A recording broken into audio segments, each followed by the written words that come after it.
الحمد لله وحده والصلاة والسلام على من لا نبي بعده أما بعد أعوذ بالله من الشيطان الرجيم بسم الله الرحمن الرحيم قل متاع الدنيا قليل والآخرة خير لمن اتقى صدق الله خالقنا العظيم وصدق رسوله النبي الكريم ونحن على ذلك لمن الشاهدين والشاكرين والحمد لله رب العالمين۔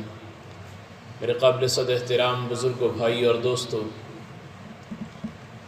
رب العالمین کلام مقدس میں ارشاد فرماتے ہیں قل متاع الدنیا قلیل۔ میرے پیارے حبیب صلی اللہ علیہ وسلم آپ فرما دیجئے کہ دنیا کا نفع بہت تھوڑا ہے، والآخرۃ خیر لمن اتقى، اور آخرت ان لوگوں کے لیے بہت بہتر ہے جو تقوی کی زندگی اختیار کرنے والے ہیں۔ اگر ہم دنیا کی زندگی کو ترجیح دیتے ہیں تو یہ ناکامی کی زندگی ہے۔ ہمارا مقصد، ہمارا منشا آخرت کی زندگی ہونا چاہیے۔ حدیث پاک میں آتا ہے کہ نعمت الدنیا مطیۃ الآخرہ، کہ وہ دنیا جس سے آخرت حاصل ہو رہی ہو وہ دنیا نہیں ہے بلکہ دین ہے۔ دنیا کے کام ہیں لیکن ان کے صلے میں آخرت حاصل ہو رہی ہے، اللہ کا قرب حاصل ہو رہا ہے، اللہ کی محبت حاصل ہو رہی ہے اور انسان جنت کے قریب ہو رہا ہے۔ تو فرمایا وہ کام بظاہر دنیا کے ہیں لیکن ان کاموں کے صلے میں ہمیں جنت مل رہی ہے تو وہ کام ہمارے لیے بہت بہتر ہے۔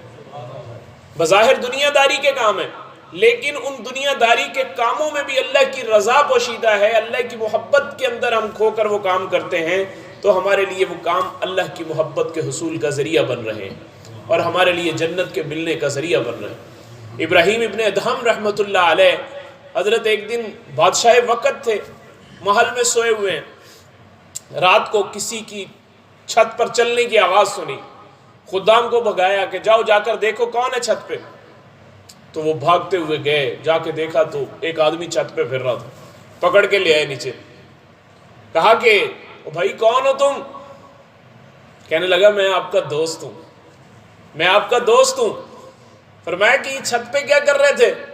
کہتے جی آج میرا اونٹ گم ہو گیا تھا، میں اس کو تلاش کر رہا ہوں، میرا اونٹ گم ہو گیا تھا میں اسے تلاش کر رہا ہوں۔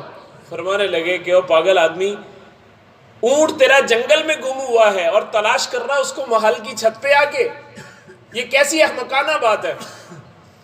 وہ فوراً پلٹ کر کہنے لگا اے ابراہیم بن ادہم، اگر اونٹ کا آپ کے محل کی چھت پر ملنا ناممکن ہے تو پھر یہاں پر محل کے اندر رہتے ہوئے اللہ کا ملنا بھی ناممکن۔ ایسی چوٹ لگی دل پہ کہ سب کچھ چھوڑ چھاڑ کے اللہ کی یاد میں مصروف ہوئے اور وقت کے اولیاء اللہ کے بھی بادشاہ ہو گئے۔ تو اللہ رب العزت نے ان کو ایک سمجھ دے دی کہ واقعی یہ دنیا کی زندگی عارضی فانی۔ داؤد علیہ السلام کے پاس ایک دن خادمہ کہنے لگی کہ حضرت آپ کے لیے گوشت نہ پکا کے لاؤں؟ فرمایا ہاں بہت دن ہو گئے گوشت نہیں کھایا، دل کرتا ہے بنا کے لاؤ۔ وہ گوشت پکا کر لائی، جب آپ کے سامنے آیا بھنا ہوا گوشت تو دیکھ کر فرمانے لگے اچھا یہاں پر وہ فلاں آدمی کے یتیم بچے پھر رہے ہوں گے، ذرا ان کو پکڑ کے لاؤ۔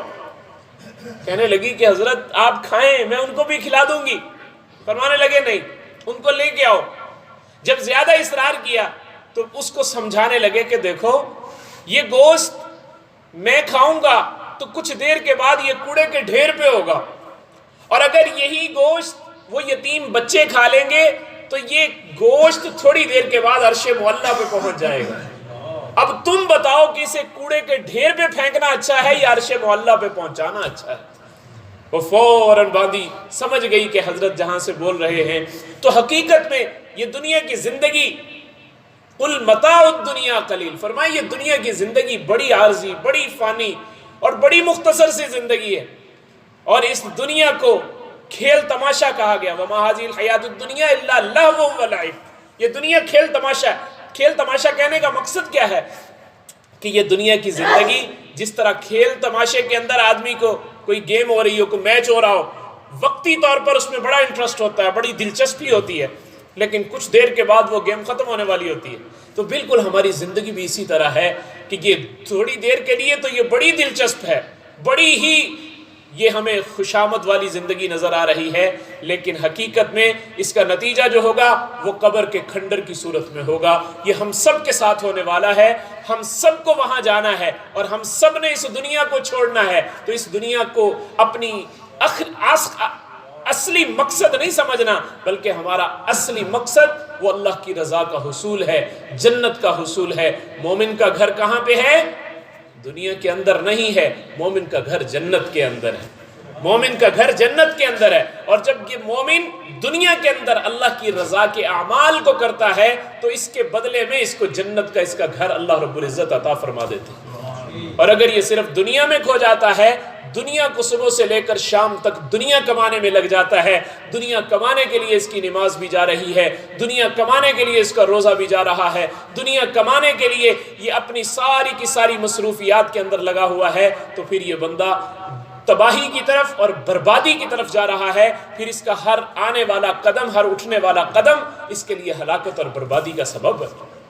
تو اس لیے بھائی ہم نے ایک ایک سانس، ایک ایک لمحہ جو اللہ نے ہمیں دیا ہے یہ ہمارے لیے غنیمت ہے کہ ہم اس کو غنیمت جانتے ہوئے اس کے اندر ایسے اعمال کریں جن اعمال کی وجہ سے ہمیں اللہ کی محبت ملے، ہمیں اللہ کا قرب ملے، اللہ کے پیارے حبیب صلی اللہ علیہ وسلم کی محبت اور اطاعت ملے۔ اگر ہم یہ کرنے میں کامیاب ہو گئے تو ہماری دنیا کی زندگی بھی سنور گئی اور آخرت کی زندگی بھی سنور گئی۔ اللہ مجھے بھی اور آپ کو بھی ان باتوں پر عمل کرنے کی توفیق نصیب فرمائے اور اپنی آخرت کو بنانے کی توفیق نصیب فرمائے۔